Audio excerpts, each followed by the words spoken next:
Am I right for the job? Good to go? Mm-hmm.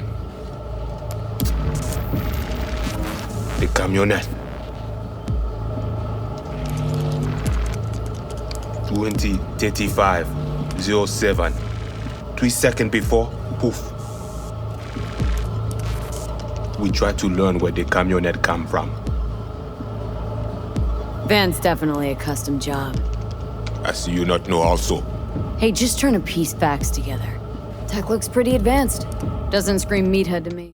I reviewed Cyberpunk 2077's PS4 version upon its launch back in December 2020, and to say the very least, I was not impressed. For starters, it was an absolute technical mess, riddled from head to toe with glitches and bugs of all manner, from the small, annoying ones to much larger issues that pervaded the entire experience on a much deeper level, like constant crashes. So poor was the state that Cyberpunk 2077 launches in on last-gen consoles, in fact, that Sony ended up outright delisting the game from PlayStation stores not too long after its release, and it didn't return until several months later.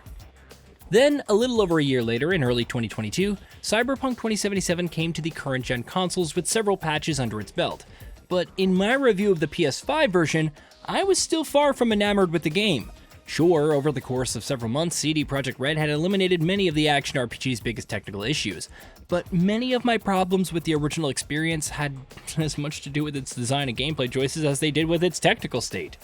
By this point, I'd become convinced that Projekt RED would never be able to truly deliver on the lofty promises it made for Cyberpunk 2077 in the lead up to its launch.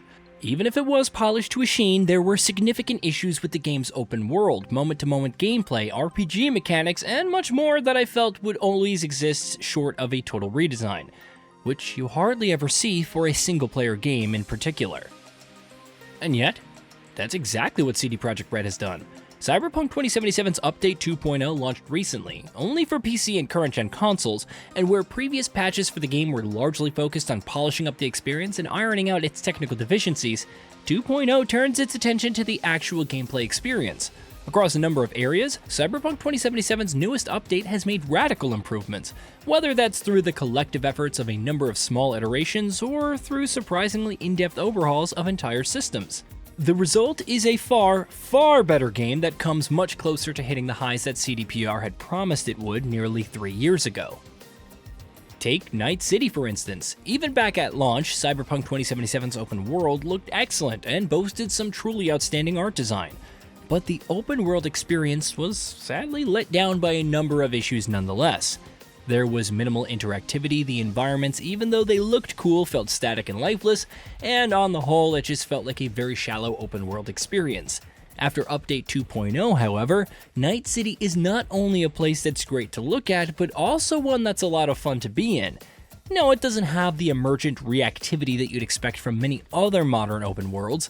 That's not the kind of experience Cyberpunk 2077 was ever really going for, but now, finally, Night City feels incredibly alive. Crowds are much denser, making it feel like a true megacity of the future, and the general AI of NPCs does a much better job of selling that vision. From the general chatter you hear around you to how busy the location is to how NPCs react to your actions, a full-fledged police system is also now included, and though it's far from perfect, it's a significant step up nonetheless. Yeah, police vehicles sometimes have trouble with pathfinding, and yes, it's still all too easy to lose your wanted level, simply walk into a shop and own department, but cops no longer simply spawn in and out of existence, and they do put up a fight and become increasingly more threatening as your wanted level increases, especially if you end up locking horns with max tac, while the introduction of vehicular combat also adds extra spice to the police chases. So no, it's not exactly GTA, but the new wanted system does make Night City feel like a much more real place. Another area where Cyberpunk 2077 has made significant improvements is with its RPG mechanics.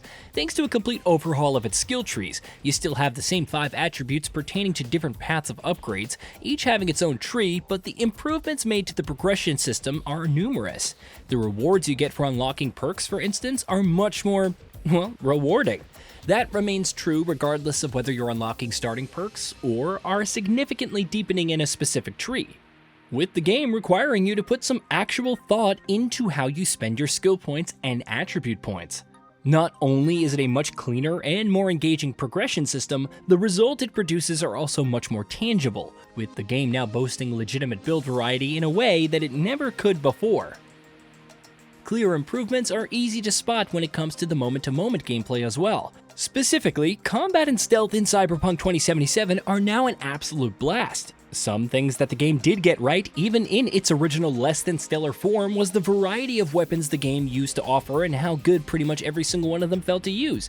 But the AI in the game was, in a word, terrible, which meant that combat and stealth encounters had next to no bite. Now, with enemies being much more aggressive and much better suited to dealing with the threat that you pose, every combat encounter comes with a healthy dose of blistering adrenaline. Where stealth is concerned, significant improvements made to hacking proved to be game-changing, like being able to stack quick hacks, making it much easier for you to focus on dealing with threats from a distance without having to engage in combat. Such improvements, combined with the game's much more robust and flexible progression mechanics, as well as its remarkable AI upgrades, to make stealth feel like a more viable option than it ever had in the past. Of course, there are some areas of Cyberpunk 2077 that the update 2.0 doesn't touch, and no potential future update likely will, like its story, its quests, and its side quests. And on that front, what was true in 2020 remains true today. Cyberpunk 2077 tells a solid enough story in its own right and boasts some genuinely compelling characters that are both well acted and well written. Even so, where its narrative and choice and consequence mechanics are concerned, the game doesn't come close to matching the ridiculously high standards CD Projekt RED set for itself with The Witcher 3. Then again, if you're looking for something that's closer to the level where storytelling quality is concerned, Cyberpunk 2077's excellent expansion, Phantom Liberty, is definitely worth looking into. Is Cyberpunk 2077 an all-time great? No, probably not. Should it have been in a significantly better state back when it first launched? Absolutely yeah, that much will always be true, but by now it's safe to say that the game has redeemed itself. Up to this point, nearly 3 years worth of improvements and polishing had done much to convince me of that. Now, however, it'd be foolish to deny it, Cyberpunk 2077 has indeed redeemed itself. Even if it doesn't touch the heights that we were once told by CDPR, it comes close and is unequivocally and undeniably a legitimately good game. One that cannot be recommended without any major significant caveats. Not only has it polished itself by a great degree, even though it still does have some bugs here and there, most of which are the kind that you'd expect to see in open world games, it has also examined the parts of itself that were decidedly underbaked and made far bigger improvements to them than I had expected it ever would. Hey, did you know that we at GamingBolt upload new videos every day? Stick around, drop a like, subscribe, and hit that bell, and let us know what kind of content you'd like to see in the future with a comment below.